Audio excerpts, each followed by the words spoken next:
ओम शांति।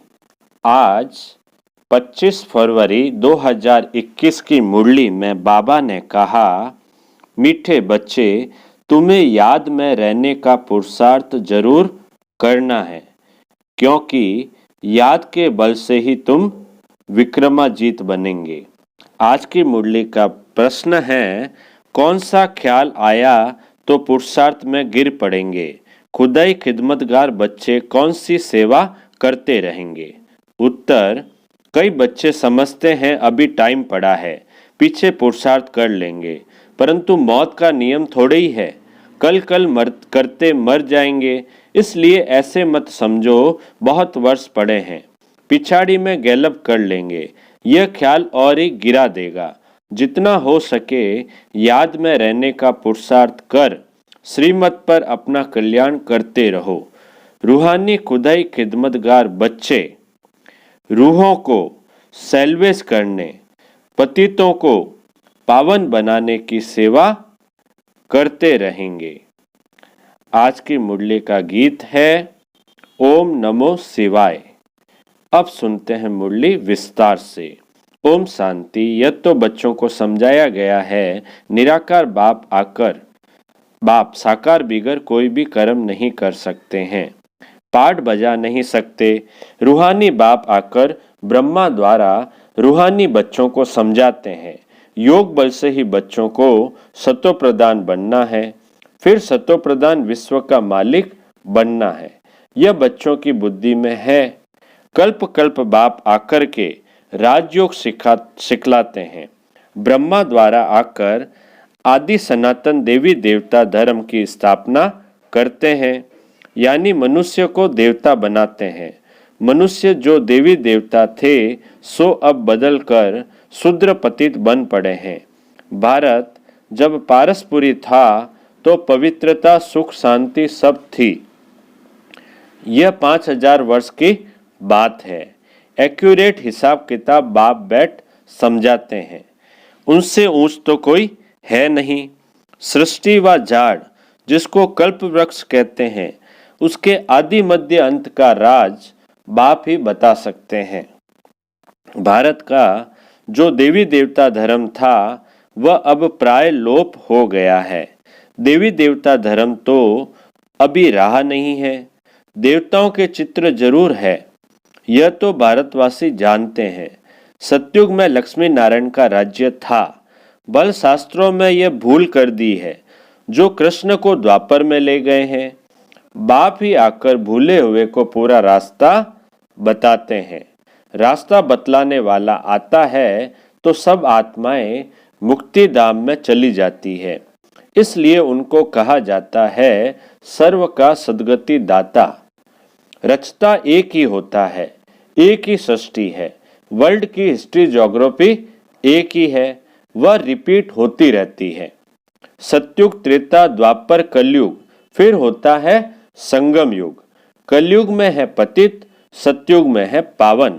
सतयुग होगा तो जरूर कलयुग विनाश होगा। विनाश से पहले स्थापना होगी। सतयुग में तो स्थापना नहीं होगी। भगवान आएगा ही तब जब पतित दुनिया है। सतयुग तो है ही पावन दुनिया। पतित दुनिया को पावन दुनिया बनाने भगवान को आना पड़ता है। अब बाप सहज से सहज युक्ति बताते हैं। देह के सब संबंध छोड़ देही अभिमानी बन बाप को याद करो। कोई एक तो पतित पावन है ना। भक्तों को फल देने वाला एक ही भगवान है। भक्तों को ज्ञान देते हैं। पतित दुनिया में ज्ञान सागर ही आते हैं पावन बनाने के लिए। पावन बनते हो योग से। बाप बिगड़ तो कोई पावन बना न सके। यह सब बातें बुद्धि में बिठाई जाती है औरों को समझाने के लिए। घर घर में संदेश देना है। ऐसे नहीं कहना है कि भगवान आया है, बड़ा युक्ति से समझाना होता है। बोलो वह बाप है ना, एक है लौकिक बाप, दूसरा पारलौकिक बाप। दुख के समय पारलौकिक बाप को ही याद करते हैं। सुख धाम में कोई भी याद नहीं करते हैं। सतयुग में लक्ष्मी नारायण के राज्य में सुख ही सुख था, प्योरिटी, पीस, प्रॉस्पेरिटी थी। बाप का वर्षा मिल गया, फिर पुकारते क्यों?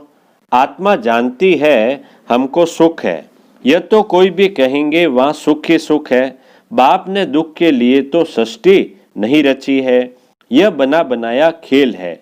जिनका पाठ पिछाड़ी में है, 2-4 जन्म लेते हैं, वह जरूर बाकी समय शांति में रहेंगे। बाकी ड्रामा के खेल से ही निकल जाएं, यह हो नहीं सकता। खेल में तो सबको आना होगा।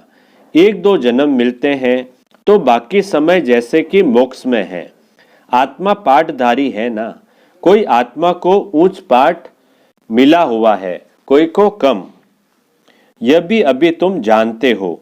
गाया जाता है ईश्वर का कोई अंत नहीं पा सकते, बाप ही आकर अंत देते हैं। रचता और रचना के आदि मध्य अंत का। जब तक रचता खुद न आए तब तक रचता और रचना को जान नहीं सकते। बाप ही आकर बतलाते हैं, मैं साधारण तन में प्रवेश करता हूँ।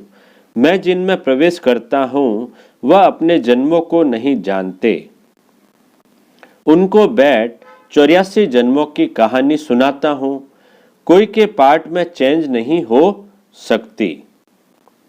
यह बना बनाया खेल है, यह भी किसकी बुद्धि में नहीं बैठता है। बुद्धि में तब बैठे जब पवित्र होकर समझें। अच्छी रीति समझने के लिए ही 7 रोज भट्टी है। भागवत आदि भी 7 दिन रखते हैं। यहाँ भी समझ में आता है, कम से कम 7 दिन के सिवाय कोई समझ नहीं सकेंगे। कोई तो अच्छा समझ लेते हैं, कोई तो 7 रोज समझकर भी कुछ नहीं समझते। बुद्धि में बैठता नहीं, कह देते हम तो 7 रोज आया। हमारी बुद्धि में कुछ बैठता नहीं। उच्च पद पाना नहीं होगा तो बुद्धि में बैठेगा नहीं। अच्छा, फिर भी उनका कल्याण तो हुआ ना। प्रजा तो ऐसे ही बनती है। बाकी राज्य भाग्य लेना, उनमें तो गुप्त मेहनत है। बाप को याद करने से ही विक्रम विनाश होते हैं। अब करो न करो, परंतु बाप का डायरेक्शन यह है, प्यारी वस्तु को तो याद किया जाता है ना। भक्ति मार्ग में भी गाते हैं, हे पतित पावन आओ, अब वह मिला है। कहते हैं मुझे याद करो तो कट उतर जाएगी। बादशाही सहज थोड़ी मिल सकती, कुछ तो मेहनत होगी ना। याद में ही मेहनत है, मुख्य है ही याद की यात्रा। बहुत याद करने वाले कर्मातीत अवस्था को पा लेते हैं। पूरा याद न करने से विक्रम विनाश नहीं होंगे। योग बल से ही विक्रमाजीत बनना है। आगे भी योग बल से ही विक्रमों को जीता है। लक्ष्मी नारायण इतने पवित्र कैसे बने, जबकि कलयुग अंत में कोई भी पवित्र नहीं है?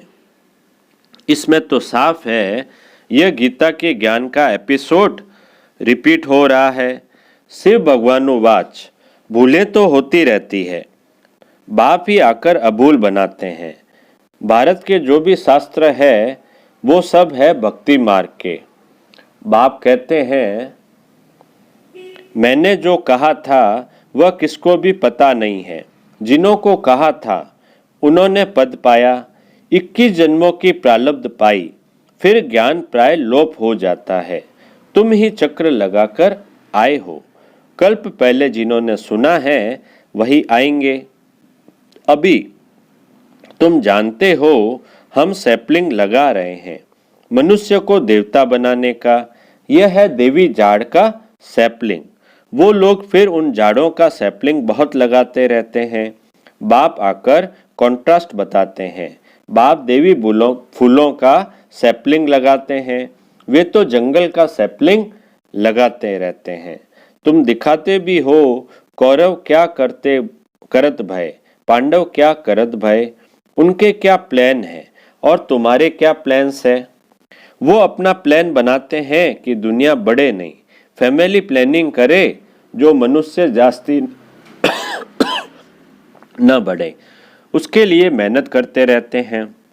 बाप तो बहुत अच्छी बात बतलाते हैं। अनेक धर्म विनाश हो जाएंगे और एक ही देवी देवता धर्म की फैमिली स्थापन करते हैं। सतयुग में एक ही आदि सनातन देवी देवता धर्म की फैमिली थी और इतनी फैमिलीज थी नहीं। भारत में कितनी फैमिली है? गुजराती फैमिली, महाराष्ट्रियन फैमिली, वास्तव में भारतवासियों की एक फैमिली होनी चाहिए। बहुत फैमिलीज होगी तो जरूर आपस में खिटपिट ही रहेगी, फिर सिविल वार हो जाती है। फैमिली में भी सिविल वार हो जाती है। जैसे क्रिश्चियन की अपनी फैमिली है, उनों की भी आपस में लगती है। आपस में दो भाई नहीं मिलते, पानी भी बांटा जाता है। सिख धर्म वाले समझेंगे हम अपने सिख धर्म वालों को जास्ती सुख दें, रग जाती है तो माथा मारते रहते हैं। जब अंत होती है तो फिर सिविल वार आदि सब आ जाती है, आपस में लड़ने लग पड़ते हैं। विनाश तो होना ही है, बॉम्ब्स ढेर बनाते रहते हैं। बड़ी लड़ाई जब लगी थी जिसमें 2 बॉम्ब छोड़े थे, अभी तो ढेर बनाए हैं। समझ की बात है ना।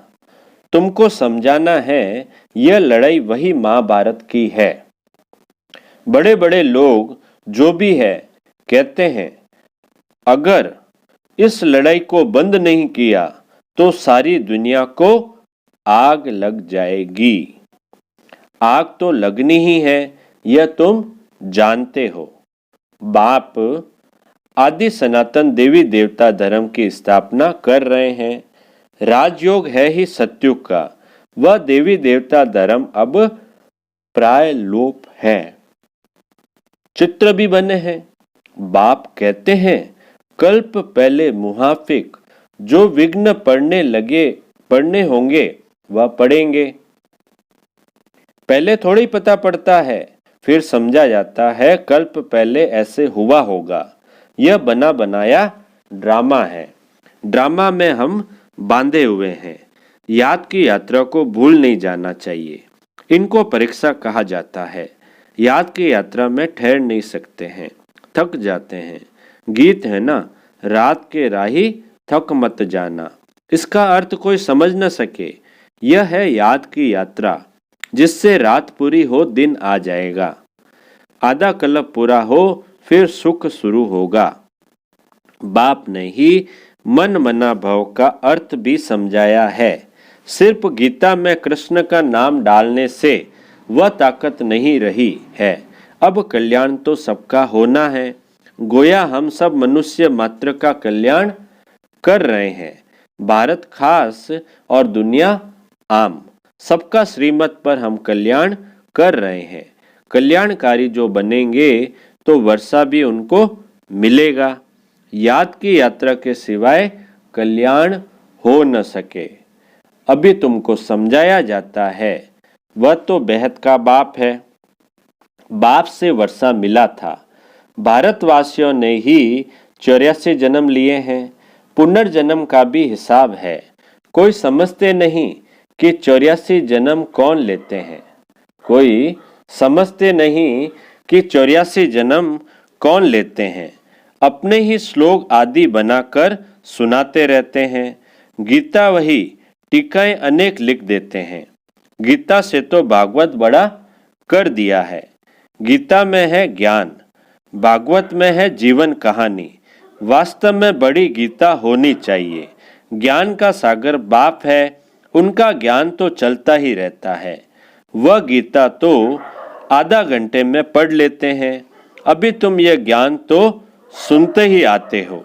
अभी तुम यह ज्ञान तो सुनते ही आते हो। दिन प्रतिदिन तुम्हारे पास अनेक लोग आते रहेंगे, धीरे धीरे आएंगे। अभी ही अगर बड़े बड़े राजाएं आ जाएं, फिर तो देरी न लगे, झट आवाज निकल जाए। इसलिए युक्ति से धीरे धीरे चलता रहता है। इसलिए युक्ति से धीरे धीरे चलता रहता है। यह है ही गुप्त ज्ञान। किसको पता नहीं है कि यह क्या कर रहे हैं। रावण के साथ तुम्हारी युद्ध कैसे है, यह तो तुम ही जानो और कोई जान न सके। भगवानुवाच तुम सतो प्रधान बनने के लिए मुझे याद करो तो पाप नाश हो जाएंगे। पवित्र बनो तब तो साथ ले जाऊं। जीवन मुक्ति सबको मिलनी है। रावण राज्य से मुक्ति हो जाएगी। तुम लिखते भी हो, हम शिव शक्ति ब्रह्म कुमार कुमारियां श्रेष्ठाचारी दुनिया स्थापन करेंगे। परमपिता परमात्मा की श्रीमत पर 5000 वर्ष पहले मुहाफिक 5000 वर्ष पहले श्रेष्ठाचारी दुनिया थी। यह बुद्धि में बिठाना चाहिए। मुख्य मुख्य पॉइंट्स बुद्धि में धारण होगी तब याद की यात्रा में रहेंगे। पत्थर बुद्धि है ना। कोई समझते हैं अभी टाइम पड़ा है, पीछे पुरुषार्थ कर लेंगे, परंतु मौत का नियम थोड़ा ही है। कल मर जाएं तो कल कल करते मर जाएंगे। पुरुषार्थ तो किया नहीं, इसलिए ऐसे मत समझो बहुत वर्ष पड़े हैं, पिछाड़ी में गैलप कर लेंगे। यह ख्याल और ही गिरा देंगे। जितना हो सके पुरुषार्थ करते रहो। श्रीमत पर हर एक को अपना कल्याण करना है, अपनी जांच करनी है। कितना बाप को याद करता हूँ और कितना बाप की सर्विस करता हूँ। रूहानी खुदाई खिदमतगार तुम हो ना। तुम रूहों को सैल्वेज करते हो। रूह पति से पावन कैसे बने उसकी युक्तियां बतलाते हैं। दुनिया में अच्छे और बुरे मनुष्य तो होते ही हैं, हर एक का पार्ट अपना अपना है। यह है बेहद की बात। मुख्य टाल टालियां ही गिनी जाती है, बाकी तो पत्ते अनेक हैं। बाप समझाते रहते हैं, बच्चे मेहनत करो, सबको बाप का परिचय दो तो बाप से बुद्धि योग जुट जाए। बाप सब बच्चों को कहते हैं पवित्र बनो तो मुक्ति धाम में चले जाएंगे। दुनिया को थोड़ा ही पता है कि महाभारत लड़ाई से क्या होगा। यह ज्ञान यज्ञ रचा गया है क्योंकि नई दुनिया चाहिए। हमारा यज्ञ पूरा होगा तो सब इस यज्ञ में स्वाहा हो जाएंगे।